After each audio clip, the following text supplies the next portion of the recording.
मंडळी, भारतीय इतिहासात विविध संस्कृतींनी आणि परकीय लोकांनी आपल्या भूमीत येऊन आपली ओळख तयार केली आहे. यामध्ये पारसी समाजाचं स्थान अत्यंत महत्त्वाचं आहे. पारसी म्हणजे फारसी लोक, जे मूळ इराणच्या झौराष्ट्रियन धर्माचे अनुयायी होते. त्यांनी भारतात केवळ त्यांच्या धर्माची आणि परंपरांची ओळख जपली नाही, तर भारतीय समाजाच्या प्रत्येक क्षेत्रात महत्त्वाचं योगदान दिलं आहे.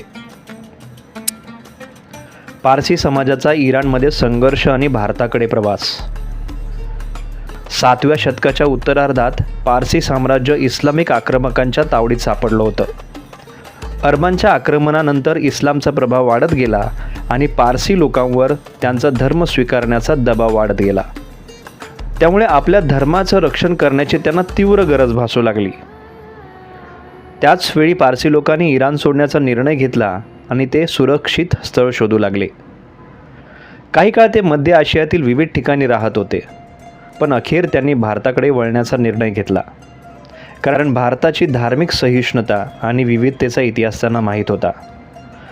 भारताच्या पश्चिम किनाऱ्यावर असलेल्या गुजरातमधील सांजान या बंदरावर पारसी समाजाची पहिली पावलं पडली. सुमारे 750 ADच्या सुमारास त्यांचे जहाज भारतात येऊन पोचलं. भारतात प्रवेश आणि दूध साखर कथा. जादीराणा हा गुजरातचा राजा पारसी लोकांच्या आगमनाने आश्चर्यचकित झाला होता.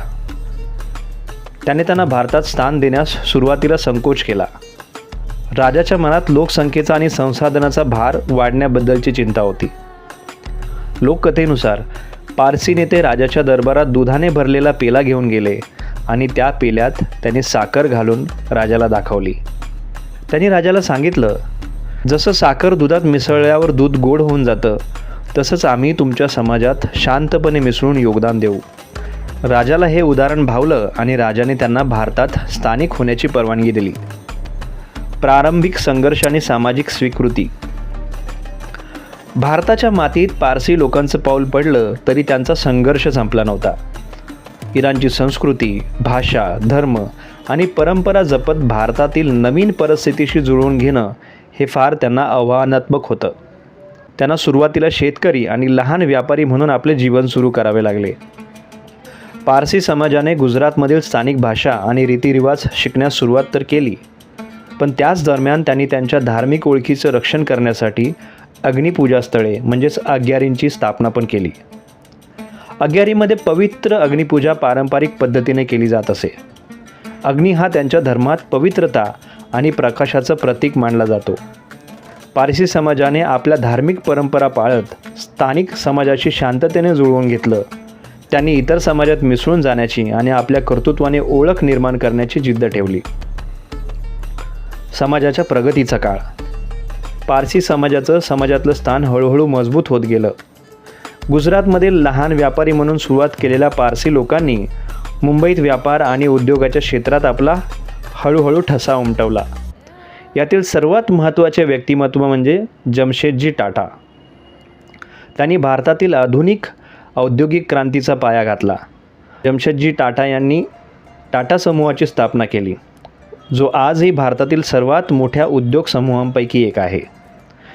त्यांनी लोखंड, पोलाद उद्योग, कापड उद्योग आणि हॉटेल व्यवसायात अत्यंत महत्त्वपूर्ण भूमिका बजावली.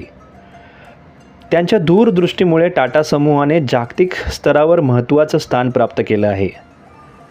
त्यांच्या सामाजिक जबाबदारीची जाणीव आजही टाटा समूहाच्या धोरणामध्ये दिसून येते. या समाजातलं दुसरं महत्त्वाचं नाव ते म्हणजे होमी भाभा. हे एक आणखी प्रसिद्ध पारसी व्यक्तिमत्व होतं. त्यांनी भारताच्या आण्विक ऊर्जा कार्यक्रमाचं नेतृत्व केलं आणि भारताला आण्विक ऊर्जा उत्पादनात एक सशक्त राष्ट्र म्हणून उभं केलं. होमी भाभांनी स्थापलेल्या संस्थांमुळे भारत आज आण्विक संशोधनात जगभरात अग्रगण्य आहे. धार्मिक परंपरा आणि नवरोजचा उत्सव. पारसी समाज झौराष्ट्रियन धर्माचे पालन करतो. त्यांच्या धर्मातील मुख्य तत्त्वे म्हणजे गुड थॉट्स, गुड वर्ड्स आणि गुड डीड्स. अग्निपूजा हा त्यांच्या धार्मिक जीवनाचा केंद्रबिंदू आहे.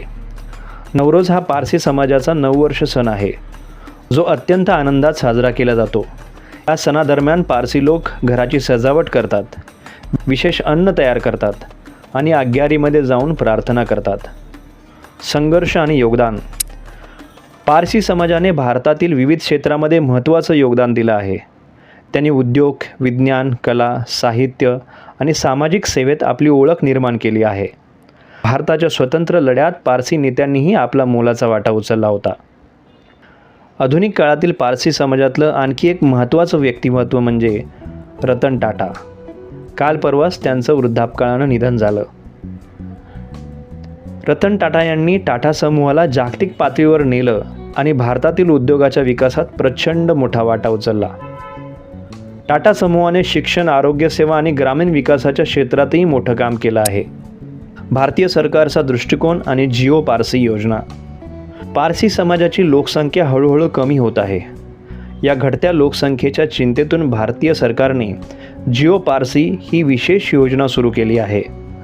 या योजनेचा उद्देश पारसी समाजाच्या वाढत्या वयोमानामुळे होणारी लोकसंख्येची घट थांबवणं आहे आणि त्यांच्या संवर्धनासाठी आवश्यक उपाययोजना करणं सुद्धा आहे. मित्रांनो, फारसी लोकांची भारतात आगमनाची आणि त्यांच्या संघर्षाची कहाणी अत्यंत प्रेरणादायी आहे. त्यांनी आपली ओळख टिकवून ठेवत भारतीय समाजात योगदान दिलं आहे. जमशेदजी टाटा, होमी भाभा, रतन टाटा यासारख्या महान पारसी व्यक्तिमत्वांनी भारताच्या औद्योगिक, वैज्ञानिक आणि सामाजिक प्रगतीत मोलाचं योगदान दिलं आहे. पारसी समाजाच्या धार्मिक सहिष्णुतेचा आदर्श आपण सर्वांनी घ्यायला हवा. तर मंडळी, हा होता आजचा भाग. पारसी समुदाय कसा भारतात आला आणि त्यांनी कसं आपलं स्थान भारतामध्ये उंचावलं त्याबद्दल आपण आज चर्चा केली. जर आपल्याला हा भाग पाहायला, ऐकायला आवडला असेल तर नक्कीच आमच्या चॅनलला सबस्क्राईब करा. कमेंटमध्ये नक्की लिहा की तुम्हाला आजचा भाग कसा वाटला आणि लाईक आणि शेअर करायला विसरू नका. चला तर मंडळी, परत भेटूया लवकरच. धन्यवाद.